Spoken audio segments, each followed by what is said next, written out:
Natalie Kerwin here at Detroit Lions training camp here in Allen Park. Here at the Rocket Mortgage Classic in Detroit. Natalie Kerwin here in Hamtramck, DCFC, baby. Well, we're golfing with the boys. Natalie with Riley Green, Spencer Torkelson. Hammered it. Extra firm. Oh! I love that. That was great. What's more special than a girl coming back home and knowing the teams here, the culture, and just the city of Detroit and how special it is? You're going to be facing him, Ben Thompson. How's that matchup going to be? We're going to win by 30. The way he's been playing lately, that 21 2/3 scoreless inning streak, it's a career best for him. He's really in that groove.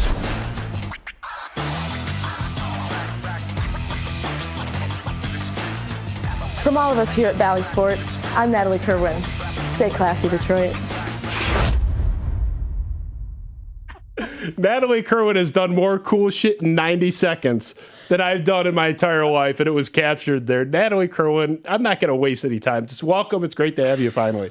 That might have been the coolest video I've ever seen. Do you know what we do here? Ben August is the best producer in the world. I try not to, I usually whisper it because I don't want anyone like knocking on his door. And sure. he has like the Scientology non-compete. Like if he leaves, I'll kill him. It's a $1 billion contract. Yeah. So he doesn't even try, but it's great to have you finally, honestly. Oh my gosh. Well, thank you so much for having me. That's a lot of research, by the way, to go into the video. And there's so much. And You've only been doing this for like 10 minutes. And it's how do you do all this cool stuff? You're all over the place. But I'm really not that surprised because you're a product of Michigan State. This is what we do. We're a conveyor belt of talent. We've had a lot of, Ryan Field is chief among them maybe, but we're a conveyor belt in East Lansing, and that's what we do, right? It's exactly what we do. Go green, go white, baby. That's right. This feels like home in here. Like, looking around, like, you guys would have no idea, like, all you people watching out there, I swear, his house, like, this room is it's just full of green and white. I love it. It's a bit of a snake pit. Yeah, I remember we were, like, picking the logo for Spiro Avenue and the colors and stuff, and I already have all this Michigan State stuff, and I'm like, oh, yeah, green and white, so we're going with the flow. And it makes it nice and easy. So, you're at home in this Michigan State space. I think you're at home on a microphone. You're a natural. You're still so early in your career, but you're just rolling this stuff off like it's nothing. I'm fascinated by that and the talent of that. I want to start here, though.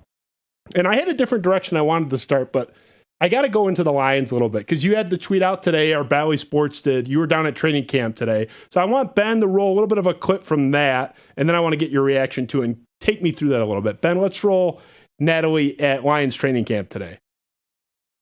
Natalie Kerwin here at Detroit Lions training camp here in Allen Park. A lot of fans here in the stands, a lot going on. Let's see what's up.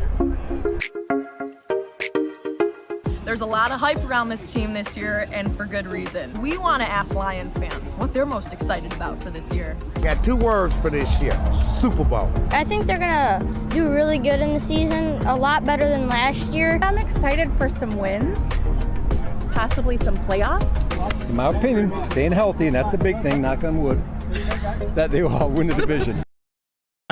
First of all, I resent that he knocked on your head. Is the wood? I don't know. Is that like a backhand? Me and Rob are cool. He's awesome. Rob. Okay. Yeah. Okay. So I'll take the head knocking. He from gets him. a pass. So was that like a heavily edited thing? Where there half the people there saying, "Oh, same old Lions," or is that kind of the vibe there? Are people like pumped, or what's going on? Yeah. No. I've been a lifelong Lions fan.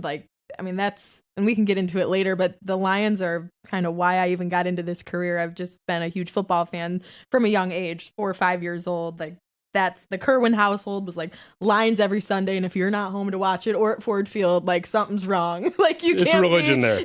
Pretty much. It is, we preach that in our household. But no, I truly believe like the hype this year, I just haven't seen anything like it. And I usually go to training camp at least once every year. Even before I started working here, I always would go with my dad.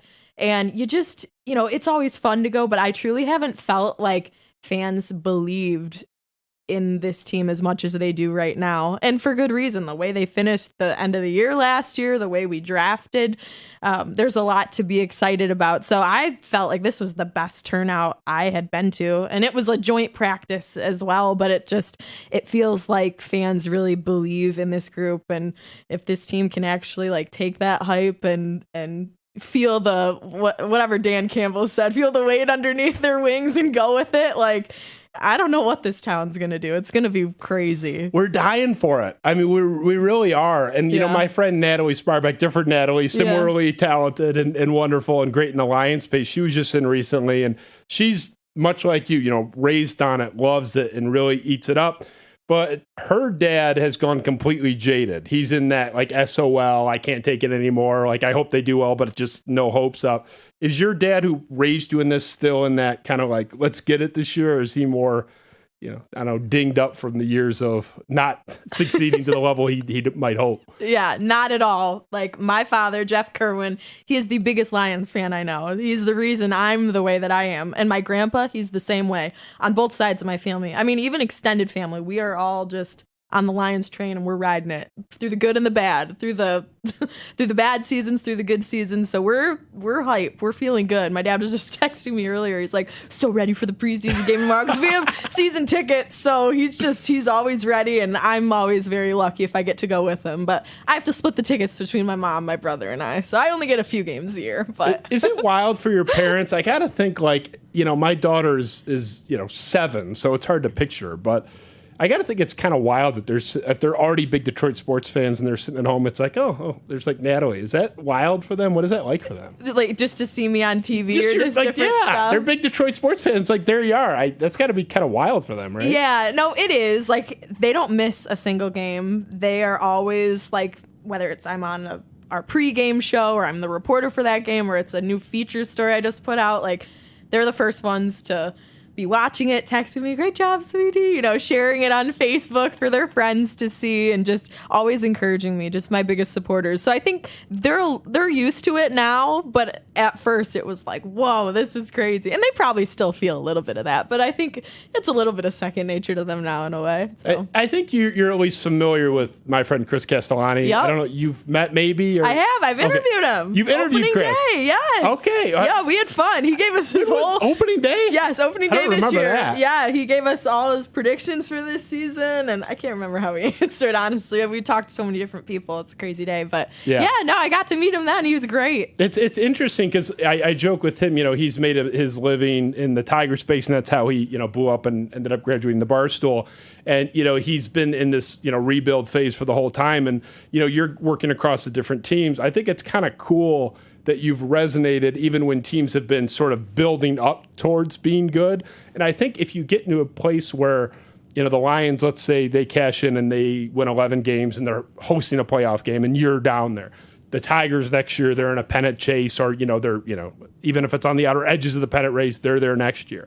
I think your resonance in a down period says a lot to where, like, man, you got to be looking forward to when things are kind of perking up, right? Oh my gosh, I just cannot wait. I think about it all the time, and it's like, you know, everyone goes through the highs and lows, and you have to be able to go through the adversity, and then it makes the wins and the success so much more sweeter. And I think about that, you know, like when I hear my grandpa talk about the, you know, 84 World Series with the Tigers and just the Wings and all their success, and just, you know, thinking about the possibility of the Lions finally reaching there one day, and, you know, Pistons too, getting back to it. So, you know, going through these rebuilds right now, you know, it has its highs and lows, and you learn to get through it. But I'm just appreciative to see these teams trying their best. And I think at some point when their hard work comes to fruition and they see that success through a championship, it's going to be incredible. I think about it all the time, how amazing it'll be, because this city is dying for some championships. I mean, Detroit, it's the best sports town. It is. We might be a little biased, Justin. We are. It's just saying. We're sleeping giants. We are. We haven't had any success here in a long time. It's going to burn this city. I say that. It will. I mean, let's say the Detroit Lions are hosting a playoff game this year. Bally doesn't have the broadcast rights for the Lions. Like, are you going to be on assignment? Are you going to be there as a fan, or what do they do with you in that capacity? Yeah, so unfortunately, we do all Pistons, Tigers, Red Wings. We don't do a ton of Lions. I so wish we did, but they're, you know, on national broadcasts, Fox, NBC, all of that. So those national networks pick up all the Lions games, but we're lucky that we do the preseason games. So I don't know how much involvement I'll really have. If anything, it's more of the kind of the digital stuff that we showed at the beginning, like me being there, maybe showing what the day is like. Yeah. And that's kind of cool too for people who don't get maybe to go to training camp or some of these games, what the atmosphere is like, who these fans are, these crazy fans. So if anything, it'll be a little bit of that. But if we did host a playoff game this year, I will definitely be there regardless, whether it's media or as a fan. I was saying it as a good thing. I wasn't going to say like, oh, bummer, like you don't get to work it. I was going to say that's awesome. No, it's the good. one silver lining is you can be down there with Andy Isaac and I like slamming sausages and partying. It'll be an absolute zoo down there. Oh, for sure. That's been my dream since I was a little kid. I used to talk about it with my dad when I was growing up. Like, oh man, wouldn't it be cool to just host a playoff game in Detroit? Oh my gosh. I mean, I was technically alive, but I was like 2 when it happened. I certainly don't remember it. So I haven't seen that. It'll be so crazy down there. So I hope for your sake you're not working. It'd be more fun to pull up at the Andy Isaac tailgate wherever that guy is. I'm gonna there. find him. Is this my invite? Oh, 100%. Is this my official invite? Well, I mean, Andy did not invite me, but I invited myself. So if you want to be going. 100%. All right, yeah, we're there. I told him I don't care where he is. Like I said, if you're in a porta potty that day, slide over. We're hanging out. Because I want to be, I mean, do you know Andy Isaac? I don't, but I've followed him on Twitter. Does he know of him? His humor, yes. Yeah. For sure. That guy, I don't care where he is. Like, I will be next to him, whether he likes it or not. So you can glom onto me and we'll leech off his energy together. Because I have to be in his stratosphere for that day.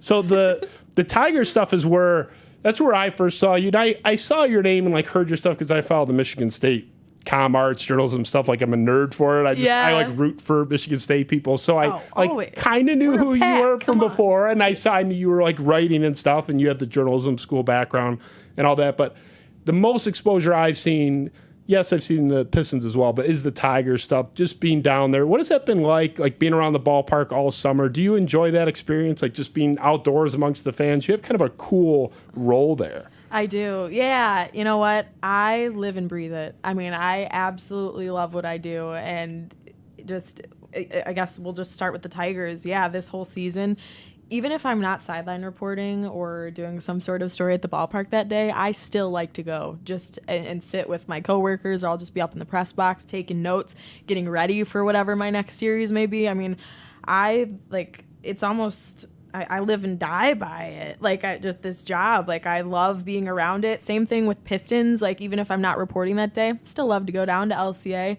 just watch, see how the teams are doing. I feel like you got to be around the ball, be around the team, just to kind of understand what's going on all the time. And I'll watch it at home too and turn on the game, but if I can be there, I love being there. So I guess just with the Tigers this year, it's been awesome. Like my first full season actually doing the in-game reporting and also the features with the guys and getting to know them. So like kind of what we saw at the beginning, the intro video you had, I've gone putt-putting with Spencer Torkelson and Riley Green, but I've also done some more just normal sit-downs, getting to know their stories with just whoever player it may be.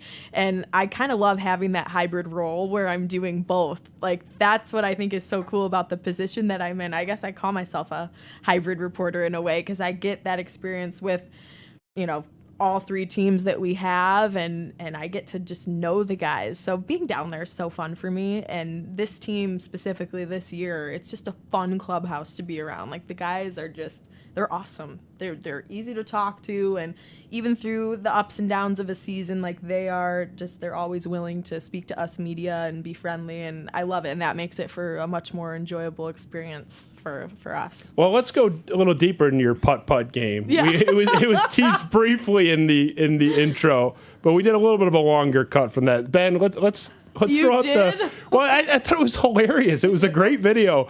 You doing a putt-putt game with Spencer Torkelson and Riley Green. This was actually a hilarious video. We did a little cut of it. Ben, can you throw that up for us?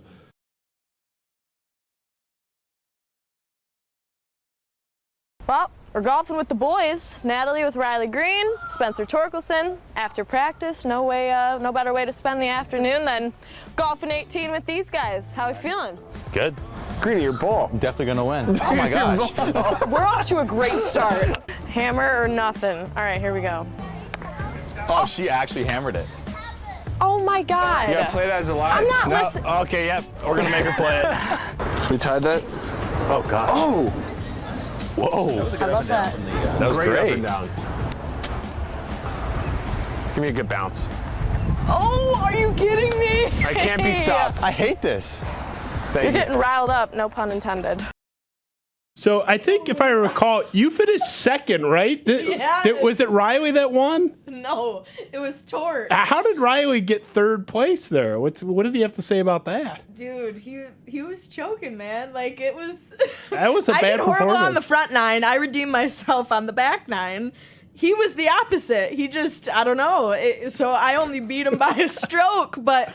To this, take the win. I will take the wins when I can. And it's so funny. Their lockers are next to each other in the clubhouse. And to this day, I think last time I was even in there, you know, you're going around, you're talking to everyone, catching up. And Torque's like, you know, he was talking to me about golfing because I've been getting into golfing this summer, like actual golf, not just putt-putt. And we'll be talking, and then Riley will say something, and Torque's like, what was that? Oh, wait, Natalie beat you at putt-putt earlier this year? Yeah, that's right. I would pipe down over there, and it kills me every time because he won't let it go. And then Spencer jokes that he still has the scorecard and is gonna hang it in Riley's locker, and he's like, please don't, dude, I cannot deal with this anymore. He's got to make photocopies of that because I mean Riley might tear it up, so you got to make sure put up a photocopy in the clubhouse. That was just such a good time. You could see in that video too, like they're down to earth guys. They love just having fun. And that was down at spring training earlier this year. And it was just, I had such a good time. And I love that I beat Riley. So when they were coming up through the minors together, there were multiple articles about, especially right after Torkelson had been drafted, Riley was already, you know, in the system, that they were becoming fast friends, that they became really close. Are they good friends, do you feel now? Is that relationship still intact from what we heard about 2-3 years ago? Oh, yeah. And funny enough that you asked me that on our pregame show a few weeks ago. I literally got them on camera before the game talking about their bromance. Like, I'm like, you guys are besties. How did it start? Like, you came up together.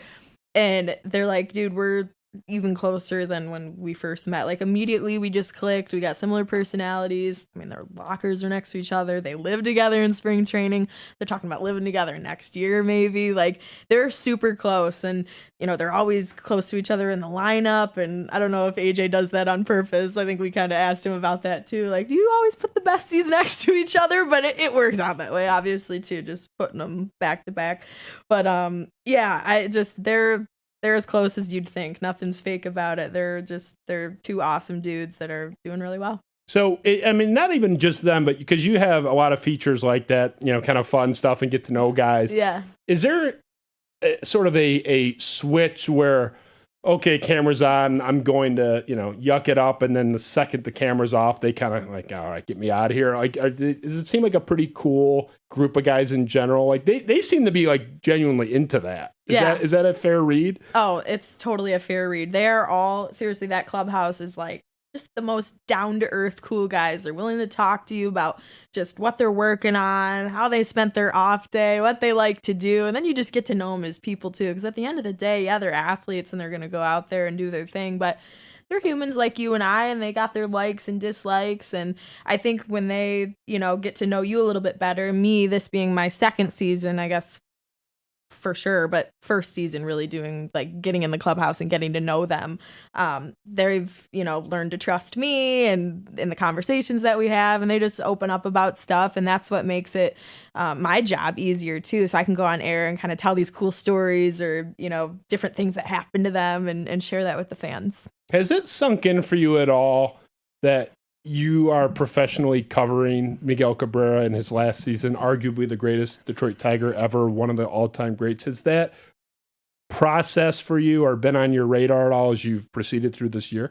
You know, I feel like I like that you asked me that because I feel like I don't think about that enough. It really is crazy. Like, he just had another crazy milestone last night. I think he was 19th on the all-time hit list. He just hit that. Yeah. I mean, this guy is breaking all sorts of records, and he just, when you look at him, he is one of the best to ever do it. And it's sometimes I forget to kind of sit back and be like, wow, I get to go talk to this guy almost every day. I get to watch him play every day, and this is the last year that we're going to see it.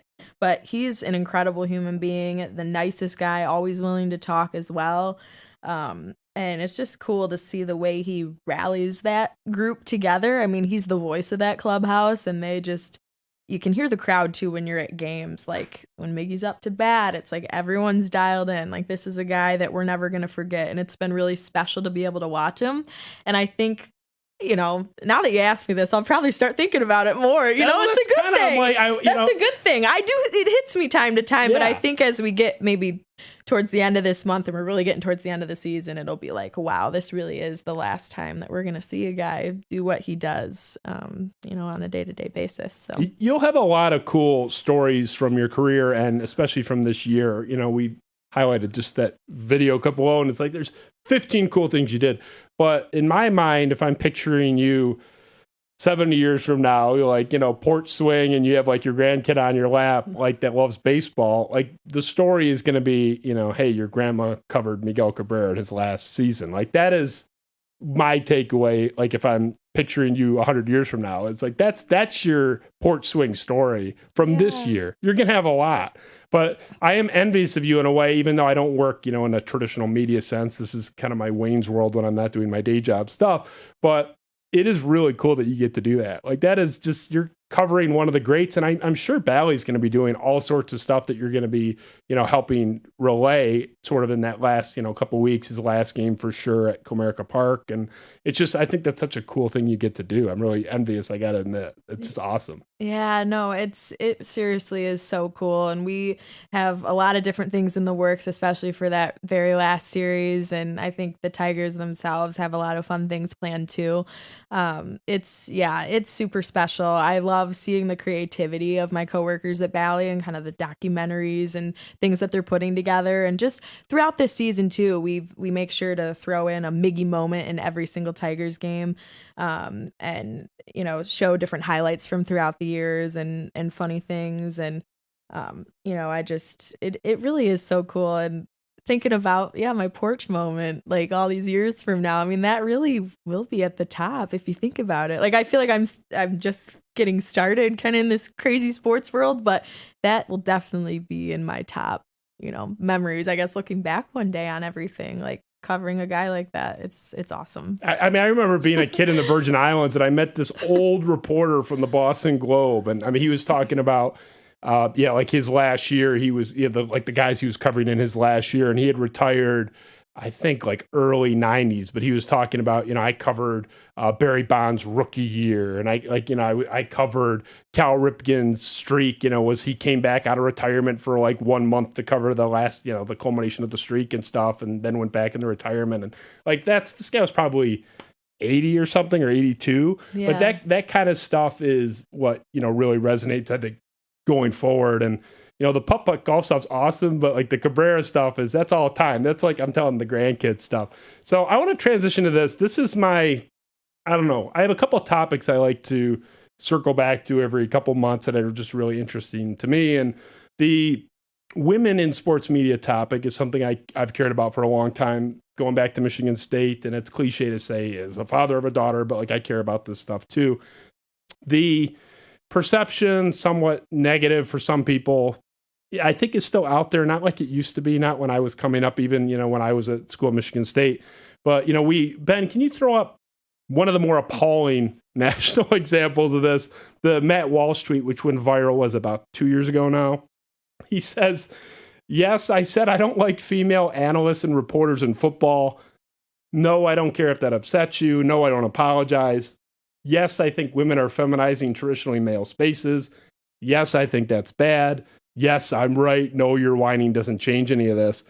That went viral, and then the Daily Wire, who was his employer, ended up hiring a female sports broadcaster like the next month, and then he had to delete the tweet, which was kind of interesting. And this is, throw up the Kezin McDonald tweet about sports and women in media in general. This was a great sort of weighing in on this. "There's no way to win if you're a woman on camera. There's no acceptable level of hot. Either you're too hot and they undermine you with you only got the job because of your looks, or you're not hot enough and you shouldn't even be on their screens. How dare you?" This really resonated with me. And when this first came out, that was 2020. The Matt Walsh thing was in 21. I had Kennedy Broadwell, a friend of mine, really talented broadcaster. This was her reaction, and I want to get your reaction, her reaction in this whole thing.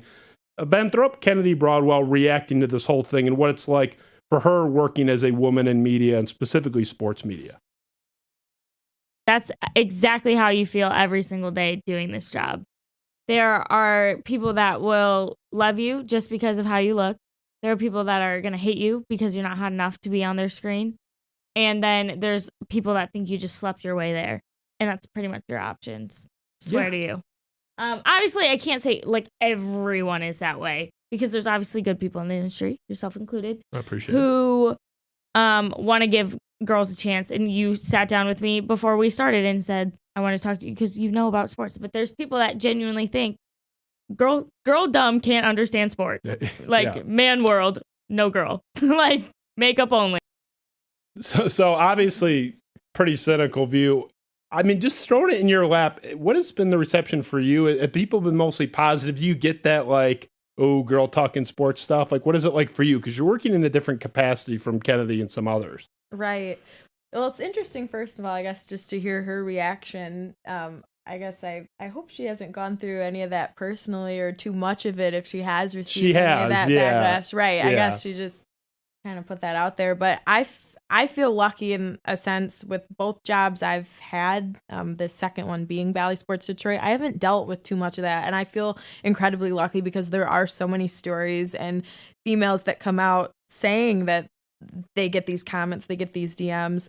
And not to say I've never gotten a mean DM or a mean comment. I get them here and there. I mean, I just got some a few weeks ago, last Tigers series that I was on. Like, I'll get people that DM me like, just you're not good at your job, you suck at your job. You'll get comments on like, in-game hits we'll tweet out and people will comment like, why is she on the screen? I mean, I don't see it too often, but I do get it. And it's like, I try and look at that stuff and I'm like, really? Jim, like you have no life. Like I just try and laugh at it. You have to have such thick skin in this industry. And I remember, hearing this time and time again in my classes at Michigan State. Like I feel like that's a topic they talk about with us now in our classes. Like, yeah, you're learning how to write and broadcast and do all the things to be successful in this sports world, but they're also telling you things to like look out for, like real world stuff.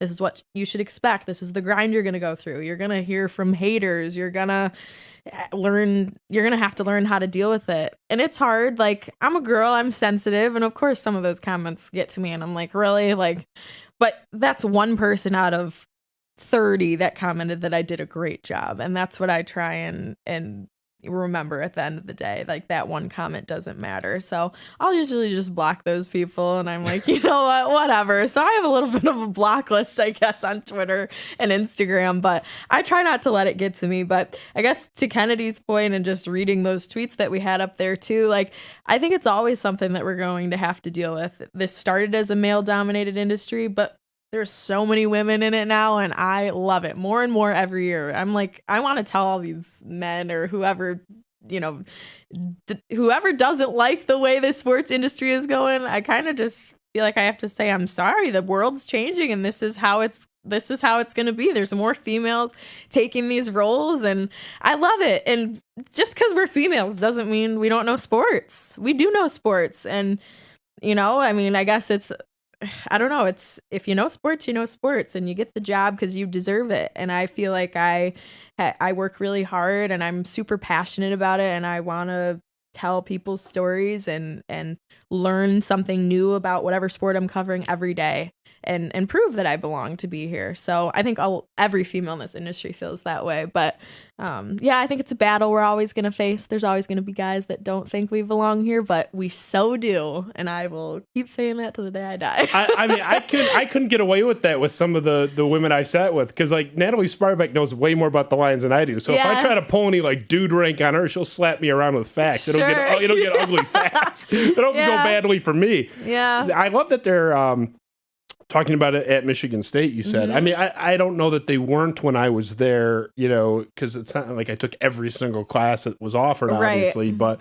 I don't recall that as part of the curriculum. I think that's awesome that they're leaning into that. Yeah, no, there was a newer class that they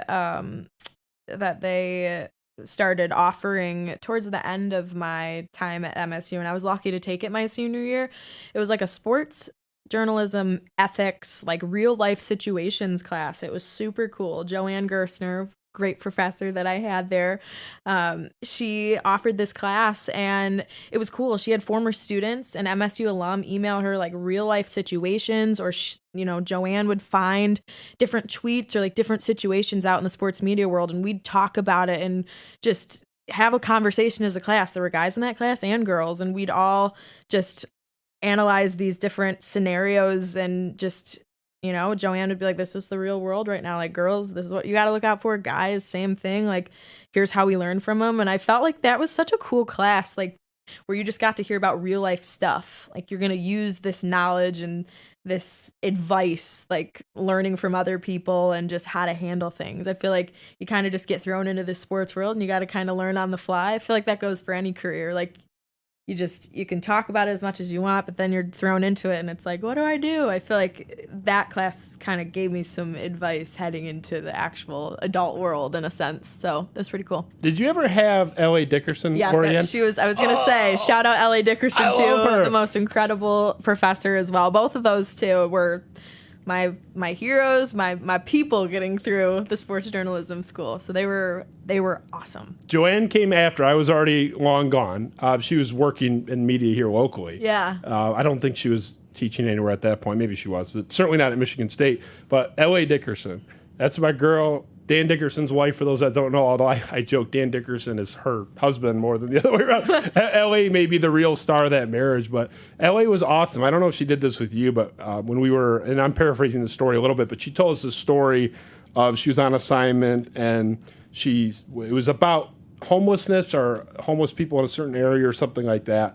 And she bought a sandwich for someone, and her editor, I think it was saying, you can't ever do that. You're interjecting in the story. And she said, basically, fire me then. Like, I'm not going to not feed a hungry person. And she told us, look, I don't care. There is such a thing as journalism ethics and all that's important, but you're a human being first. And if you don't care and if you don't have a heart, just get out now. And that was like, that always resonated with me. But she was an awesome professor, and what a testament to Michigan State generally. Like, that school is just awesome. You get people like L.A. Dickerson, who's an absolute rock star. I'm thrilled that you had her. No wonder why you're so good. Yeah. LA is Shout awesome. Out L.A. I love right? L.A. Dickerson. That's why we're here.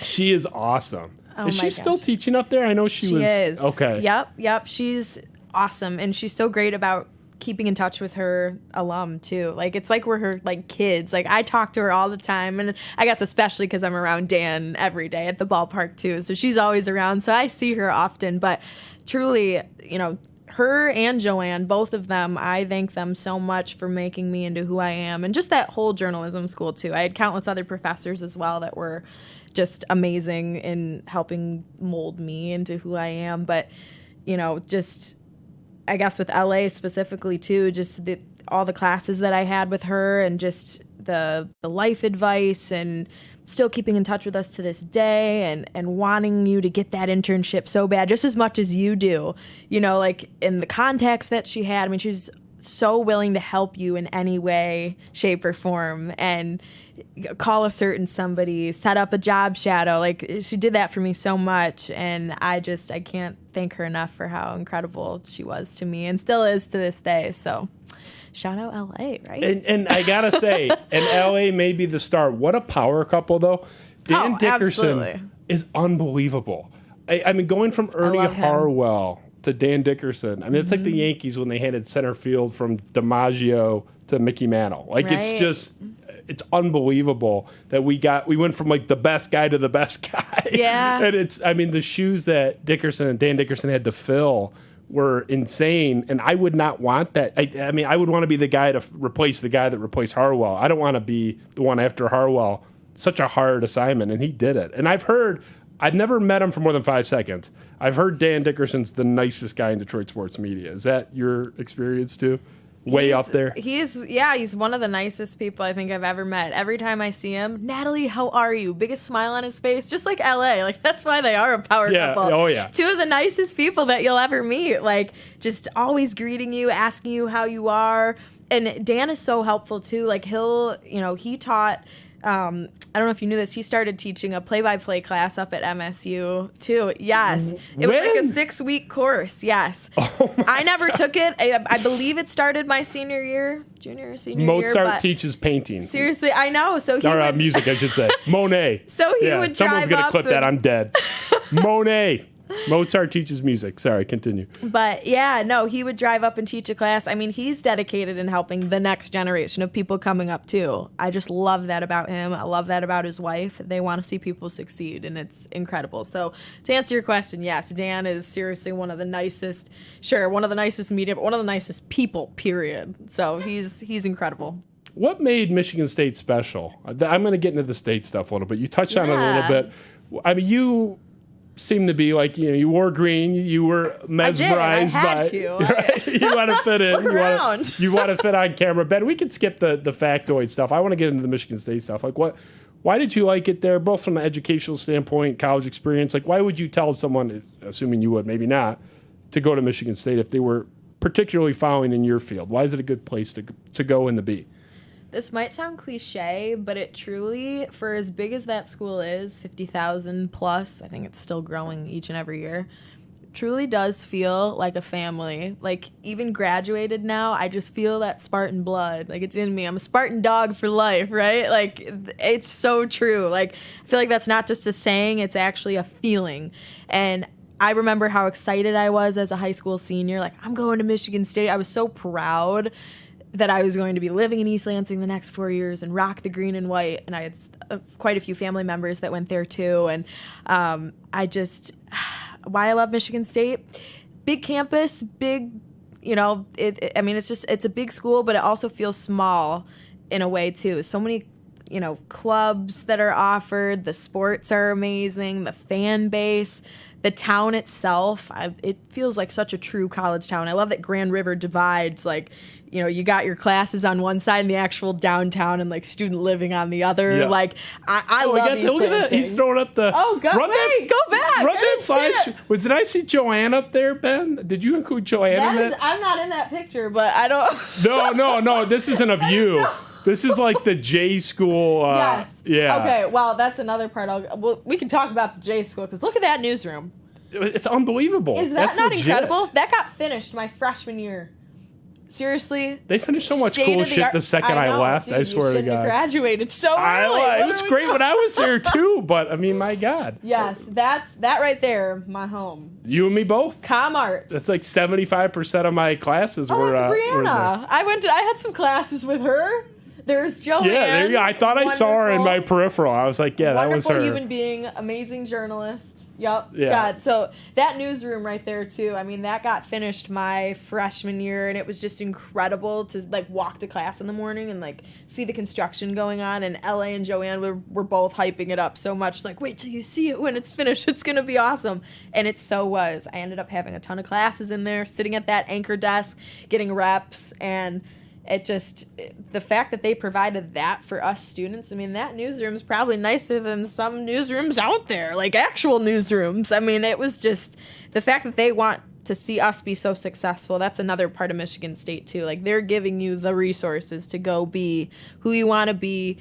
And I wouldn't be who I am without the education and the people that I was around there and the experiences that I had. Like, you have so much growth in college, and I feel like Michigan State is just such a good place to go through all of that. Like, just, again, I feel like I know I'm rambling, but it's like the town, the education, the sports, like just all of it. You feel comfortable. Like, so I don't know. There's not enough good things I could say about it. You can ramble all you want with pro-Michigan State stuff. I love Michigan State. Like, I bleed green and white. And, it's funny. I can't believe I'm admitting this here. But U of M was always my dream school growing up. Oh. I know. You were a Milford girl, right? That's what I read? Milford, yes. Yeah. But again, there comes my dad's influence with the sports stuff. So his side of the family are U of M people. My mom's was more Michigan State. So kind of a house divided in a sense. So, what dad watched, I was watching. So it was like Lions football, U of M football. But, as I got through high school and just realized kind of what I wanted to do, it was like, well, Michigan State, I've heard about their awesome J school. I mean, that's seriously why I decided to go there was because of the journalism school, and just my cousins went there, and so I finally got influenced, and I'm so glad that I went that route, because I can't imagine just how different life would be, I guess, if I ended up going to U of M. I didn't even end up applying, but that was just always kind of what you're doing, it would be insane to go there. And Michigan's a great school for all our bias. It's a fantastic school. A million good reasons to go there, but for what you're doing, you'd be kind of crazy. Like, they don't even have what we have. Right, that was the other part. They don't have a journalism school. No, they just don't. So I think I would have had to do some sort of communications route. I don't know exactly what they have. Maybe things have changed now, but at least when I was looking to apply to different schools, it was like Michigan State was just this is what you got to go do, and I'm so glad that I did. I met so many great people. Look at us chatting here, right? They don't have the newsroom. They don't have L.A. Dickerson. I mean, come on. It's no offense, no disrespect, but for what you're doing, if you're going to be if you're going to be a lawyer, either school is great. Probably equally great. Maybe Michigan 1% better, but for what you're doing, it's a no-brainer. Yeah. Do you still have like your 2 seconds before they point to you or they say action or whatever they say before Bally goes live? Do you still have like a butterfly thing at all, or was that never there for you? What is that like for you? Yeah, every time. Even now? Dude, even coming in here, I get butterfly. Like here? Yeah, it's anytime I go on camera, but I think it's a good thing. I care about doing a good job. I'm so passionate about what I do, and I always want to, impress and be confident in what I'm saying and do a good job. And I think with that comes a lot of nerves and just kind of thinking, okay, what's coming next? What are you going to say? So yeah, every time the red light comes on, get the butterflies in the stomach, heart drops a little bit, mini panic attack maybe. No, not actually, but I feel a little bit of an adrenaline rush, but that I think helps me almost. Like, you go live, you can't mess up. You just say what's on your mind, and you can't go back. I don't know. I like it though. I live by that feeling. You can use that. If you don't like that feeling, I don't know if you can be in this business very long. Like, I don't know. You just I've had to learn to like channel that feeling and be like, all right, just go with it. And I feel like that almost helps me during like my on-camera hits. You come off so natural though. That's like you don't get the sense watching you that you're like up there a nervous wreck by any means. Maybe it's more of a healthy nerves, but my parents tell me the same thing. Like, they'll be like, how did tonight go? And I'm like, God, could you tell how nervous I was? They're like, literally not at all. And as your parents, they're going to always be honest with you if you did something wrong or something didn't look good. They're like, no, you literally looked like it was all good. So comfortable. And I'm like, I was literally like, if you sucked, I would not invite you on. I hate that. If you sucked, I would not invite you on. Like, all our guests are awesome. It's just saying, like, if you were not really good, we would not invite you on. But, I'm always amazed by that. And like Frank Sinatra did an interview. I think he was end of a career for sure, like late in life, because he performed almost to the end, but I think he was like 77 or something. And the interviewer asked him, like, hey, is it still hard going up there? He said, every time. He said, I've been performing over 50 years. Right when the curtain goes up, I'm about to hit the stage. He's still got that even then. And I say, Frank Sinatra got like that, then it's okay if you are a little bit too, but you can channel it in a good way. But so did the reps at Michigan State help you in that regard? Yeah. Like just getting those live reps and those camera reps? For sure. And well, in college, I was even more nervous. I had so many moments where it was like, can I do this? Like, I used to get so in my head and so nervous that I would mess up on camera. And, college is the time to do that. That's when you are getting those reps and getting the practice in. But I had a job for 3 of my 4 years there working for Big Ten Network Student U, which is such an awesome program there. Basically, it's a group of students in, I guess, the comm art school, media school. So it was a mix of journalism kids, production kids, all coming together to put together broadcasts for the sports at Michigan State. So it's pretty much besides football and men's basketball, we would broadcast women's basketball, hockey, baseball, soccer, whatever it may be, softball, whatever it may be. And, our mic flag said Big Ten Network, like it was legit. Like we would be on camera, like there would be camera people, replay, graphics, like a whole production team. So I did get a lot of my reps doing that job my sophomore, junior, and senior year. But even then, like I was always so nervous, like you just kind of learned on the fly, like your first reps ever being on camera. Whew, I would laugh probably going back to watch some of those. I don't know where those live right now. It's deep in my laptop somewhere. There's some on YouTube out there, I'm sure. Yeah. I was going to say, are you about to pull it up? Well, I'm going to play one, but not from the deep archive. You're very polished in this one. And this is our last clip before our speed round. Okay. But this is more of a pet thing. I got to say, my number one dream guest since I was a student at Michigan State, since I was couldn't even drink Should yet. I guess? Yeah. Someone I've interviewed that's your dream guest? Yes, and it makes me insanely envious of you that you've gotten them on camera and I haven't. Barry Sanders. Ooh, really good one. He's in my top 10, but no. Michigan State. Can you give me, this is Michigan State? Yeah. Come on, the GOAT. Tom? Tom. You haven't gotten Tom in here? Did you hear that tone, the judgment in that tone? Tom has been invited. I love Tom. I would love if he came on your show. You've probably interviewed him 10 times. But play this. This is a great little clip of you. This was from last year's Rocket Mortgage Classic. I think you were there this year. I was, and I grabbed him again. I saw you. I was there, but that's a whole other story. Okay. I saw you, but you were literally like on camera doing a thing when I saw you. I'm like, I'll just leave it alone. But Ben, can you roll that? This is last year's little shindig with Tom Izzo.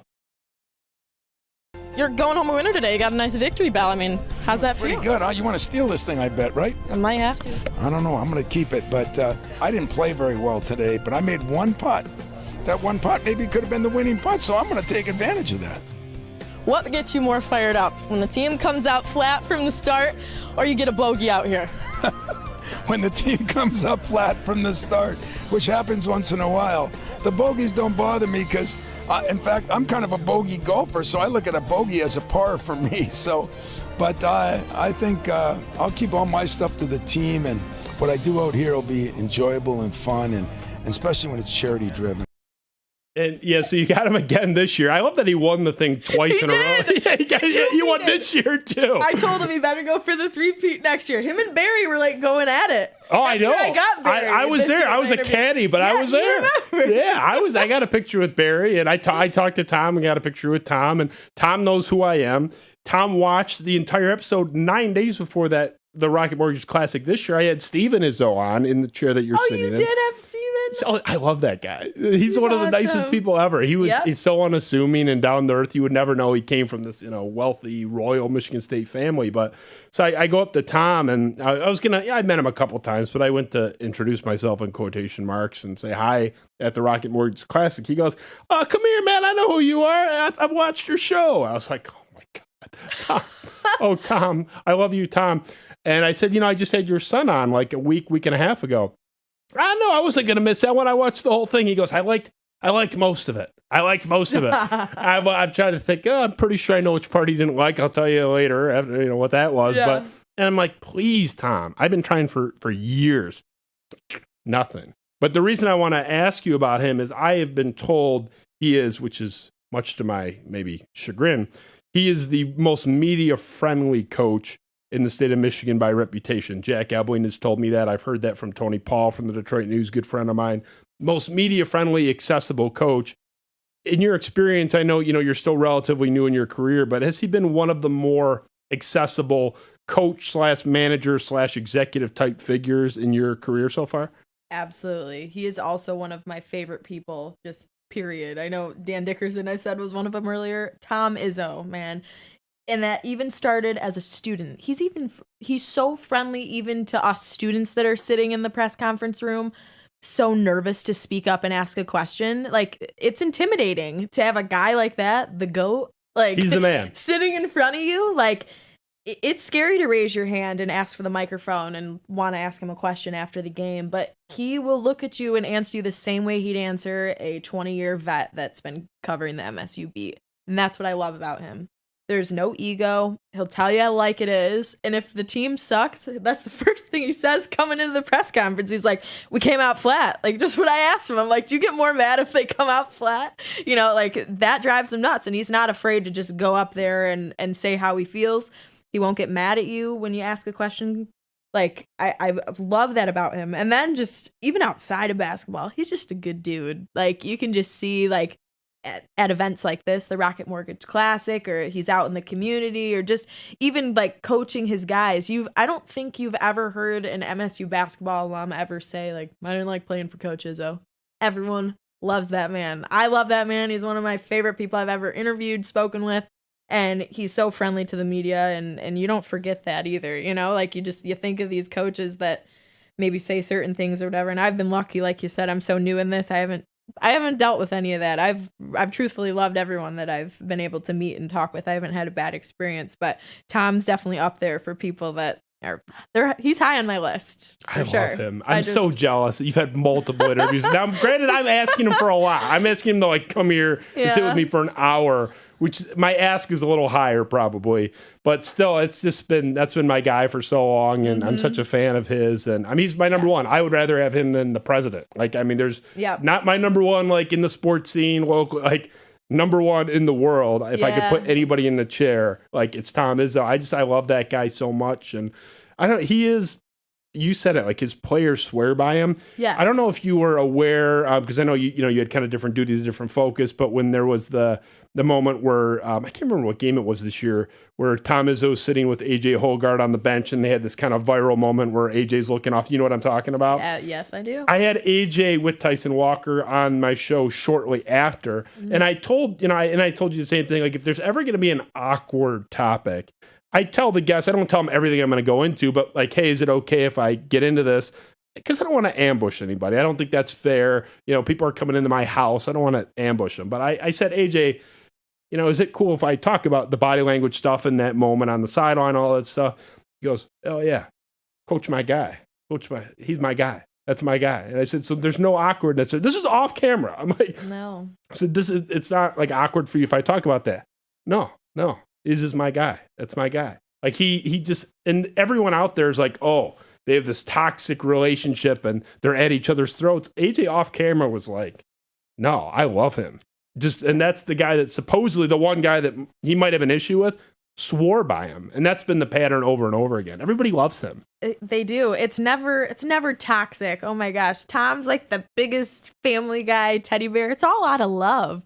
It's because he loves the game of basketball. That's why he's still in it all these years later. And he loves each and every one of his players, whether you're a walk-on or you're the star of the team. And that's what I appreciate about him too. Like, he wants you to be better. He wants to push you. I remember there was a moment when I was in school with Aaron Henry. Wasn't it during the tournament? Do you remember that? When Tom kind of got after him a little bit? Yeah. Oh yeah. Remember. Well, I'm trying to remember what moment that was. Yeah, that was in the tournament. Yeah, right. And then Gabe Brown was the next year. But yeah, Aaron Henry was like the original coming to the sideline, yelling at him. And so I remember that moment during school and people talking about it. And then with AJ Holgard this past season, and it's like, I guess maybe because I'm an alum and I kind of know how he rolls, maybe someone on the outside wouldn't understand. Like, we get it, like we know how Tom operates, but it's out of love. That's what I love about him. There's no I feel like AJ was so cool about it, talking about it with you openly, because he knows, like, okay, it was just a moment, and AJ probably admitted, I probably needed to get yelled at, like Tom knows best, right? Yeah, Tom's right, so I feel like seeing Tom get like that on the sidelines too, get all fired up, it's kind of like, that's another thing I think people love about him when he gets all into it. That's part of his persona. That's what makes Izzo. So outside of the walls, people are always aghast at this stuff, and you see all the alums, like, Draymond always comes out, and take your pick. Jason Richardson has come out. Anytime there's one of these semi-viral to viral moments where Tom's yelling at somebody, all the alums come out like, there we go, another day at East Lansing, or like another day with coach, and the brotherhood or whatever. It's like, here we go. It's all like, all right.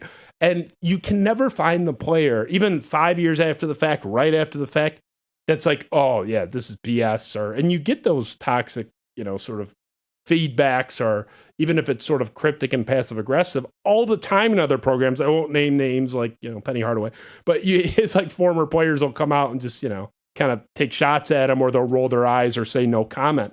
The Michigan State guys, they laugh. It's not just, oh, it's no big deal. They're like, we're good. Like they're like, wait, you guys are upset about this? Who cares? Like, these are the purported victims of the targeted, screaming and harassment. So I just think people don't get it if you're not in that bubble, right? Yeah, it probably is hard to understand, I guess, if you're not a follower of MSU. Oh, I get it. Yeah. I get it. I really do. Yeah.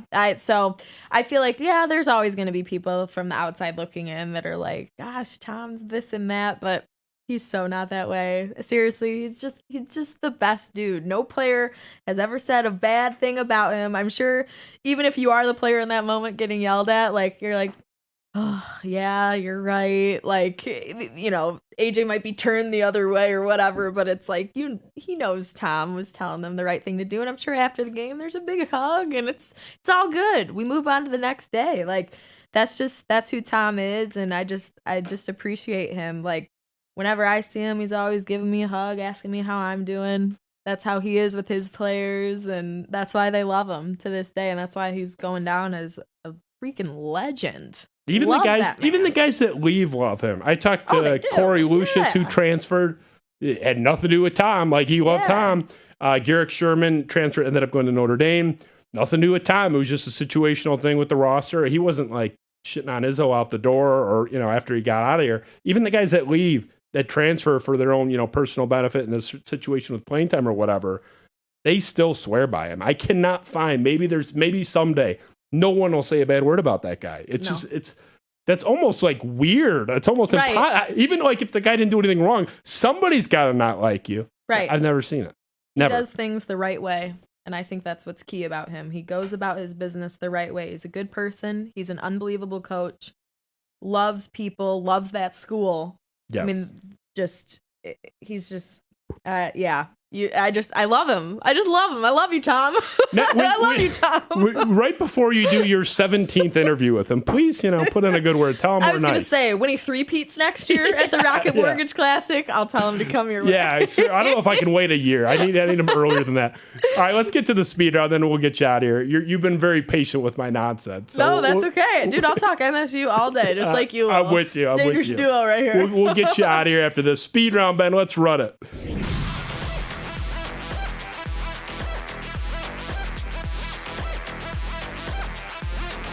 All right, we'll try to keep it 30 seconds or less for all these. You can go as long as short as you want up to that. Okay. We'll start here. Your nicest Bally Sports Detroit coworker. It can be on camera, off camera. Doesn't matter. Oh, God. This is so quick. Okay, Johnny Kane. He's like my older brother, my bestie. But everyone's nice. This is hard. One of the very nice people there. We'll rephrase it. Yes. Okay. All right. Next one. Coolest Detroit Tiger. Like, it's the best hang. Like, you'd want to hang out with them for an hour.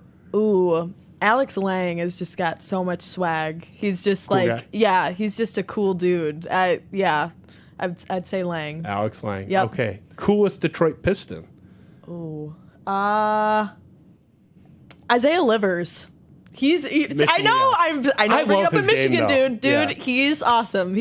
But Cade Cunningham too. This is hard. Is Cade cool? Cade's awesome. He's reserved a little bit, but like you get to know him, and he's a good dude. I'm excited that he's fully healthy back this year. Yeah. Sorry. Okay, we'll keep going. Knock on wood. No, okay. You're good. You're good. You're good. We want a little color too. That's fine. Yeah. So best Michigan State bar. Like, you're going out, like, your senior year. This is bringing back memories. The Riv, Thursday mornings and Saturday mornings. It does not have to be the Riv. That was for the purpose of the photo. But Harper's.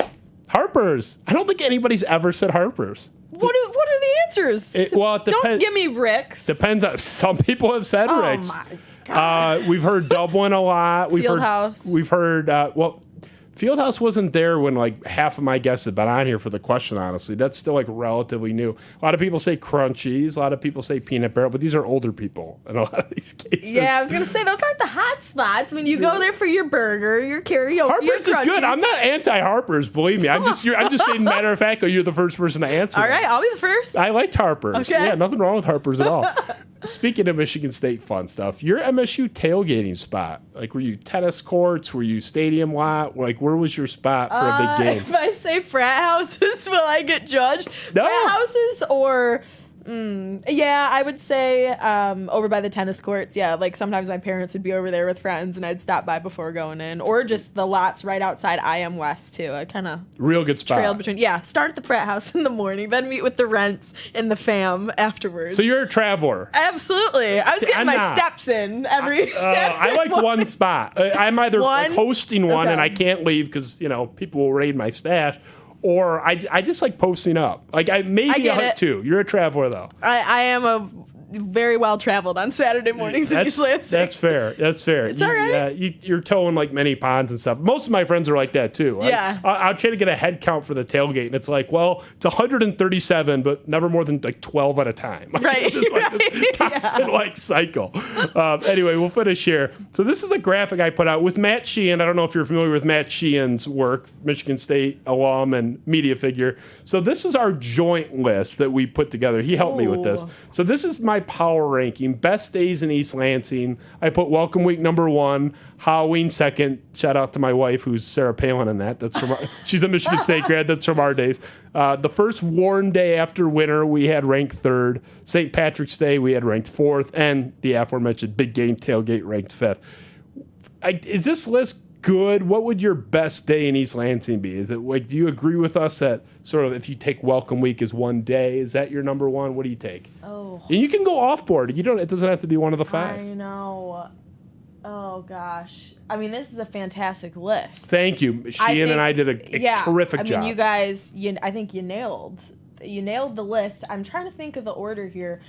For me, of course, this is going to be different for everybody. Everyone's got different experiences. Maybe it changes year to year. St. Patrick's Day might be a little higher for me than 4. You got to move St. Patty's up. That was a comment. Sheehan's Irish, so I think he wanted it like second at least. But I almost said second. Halloween is fun, especially my last couple of years. The U of M game always fell on that weekend. Yes. And it was like, all right, we're getting double. We're getting the big game tailgate and Halloween in one. Like, you could almost put those together. Jeez. I mean, I'm not going to go away from your list. I do like this order. If anything, maybe you're moving like St. Patrick's Day 3, and then first warm day to 4. Maybe just swapping those guys. But do you have Welcome Week number 1 though? Like, is that like everyone's back up there for the first time? Yeah, you know what? No responsibilities. Yeah. You're just syllabus week. Syllabus week. You're maybe going to a class if you have to, but you're just walking around town, going by any house parties you see, like maybe hitting up the bar. You're going to like I don't know, they have all those like welcome festivals with like clubs and free food. Like you're like, oh, free Chipotle, I'm there. Like weather's beautiful weather's still. Awesome. Yeah. I know. You can see the kids in that picture are just living it up. Like shorts, tank tops, like. And then, I guess we'll go down the list. And then Halloween's awesome because it's like a 3-day weekend. Like, you're starting sometimes maybe on Thursday, Friday, Saturday. We're just really good at costumes, too, at Michigan State. We're just clever. We just are. I'm trying to think. Did I have any creative ones? I might have just done the typical, like, cat. Like, I can't really, a nerd. Well, you get all the typical, like mean typical girls, like, nerds, like, stuff. That's all part of it, too. But there are some, like, really clever ones that you see every year out there. There are. And then I have to say, too, the first warm day after winter, everyone just rejoices. Like, I just remember, like, the porch parties start happening again. Yeah. Like, you go outside and you're like, wow, there's actually a sign of life. Like, people are playing, like, the beer pong and beer dies, a new big thing that started happening, I guess, towards the end of my time at MSU too. But just everyone in their front yards just having fun, smiling, and that's when you knew, like, all right, spring is here, it's good. And then St. Patrick's Day rolls around. I mean, it's a good time all the time. It Michigan really State's is, wonderful. right? Like, it's just always a great time. Come to East Lansing if you're considering a wonderful college experience. I think you have 2 people right here that just. We're just beaming with pride and success. All the info that you need to know, and we turned out all right. Yeah, L.A. Dickerson's up there. That's like the number 1 pitch actually for me. But those 5 days, you get those too. But for sure. Natalie Kerwin, great job by you. High expectations coming in, and you certainly met them, if not surpassed them. You're awesome. Aw, thank you. I'm a big fan of yours.